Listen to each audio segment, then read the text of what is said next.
السلام عليكم ورحمة الله وبركاته. ازيكم يا حبايبي؟ عاملين ايه؟ وحشتوني جدا جدا. ان شاء الله هنعمل مع بعض النهاردة لوبيا ناشفة وفراخ. انا حطيت الفراخ اهي تستلق. هعمل بصلاية بقى عشان اعمل الصلصة. البصلاية اهي يا حبيبي، حبايبي حبيبي ولا حبايبي، كلهم حبايبي ومحبيني. خرجت البصلايه تنشف من الميه واحط لها شويه زيت. البصلايه احمرت اهي. هنحط بقى عليها الطماطم.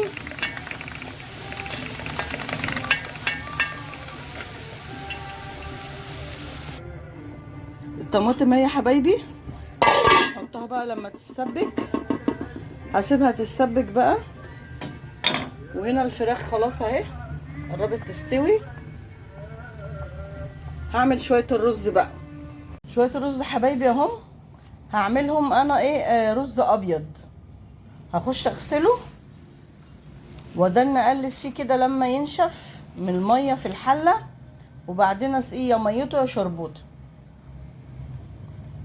هنعمل شويه رز ابيض النهارده،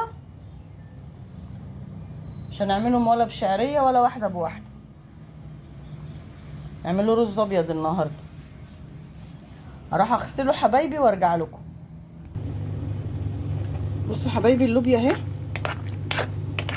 حطيت فلفل اسمر وحطيت كمون وحطيت نص معلقه بابريكا، نص معلقه صغيره بابريكا،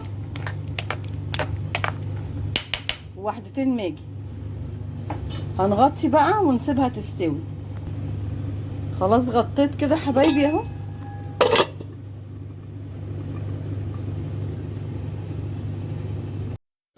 بصوا حبايبي الرز اهو انا غسلته.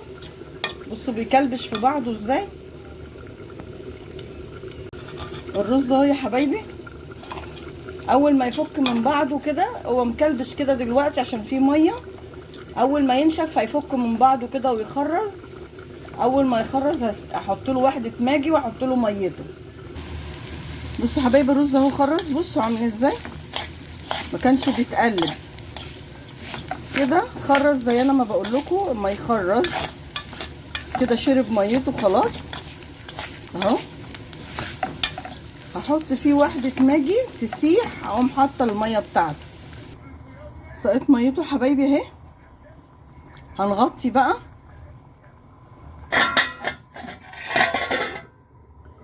هنسيبه بقى لما يغلي وهنوطي عليه خالص. بص حبايبي ادي اللوبيا استوت.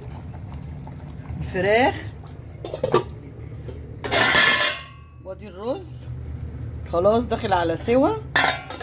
خلاص خلصت والله، ما كملت نص ساعة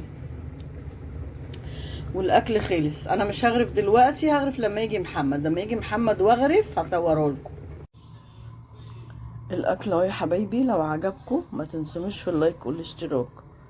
الرز والفراخ اهو. دي اللوبيا، ده العيش والمخلل جوه، مخلل الخيار احنا عاملينه مع بعض. لو عجبكم الاكل ده ما تنسونوش في اللايك والاشتراك يا حبايبي. السلام عليكم.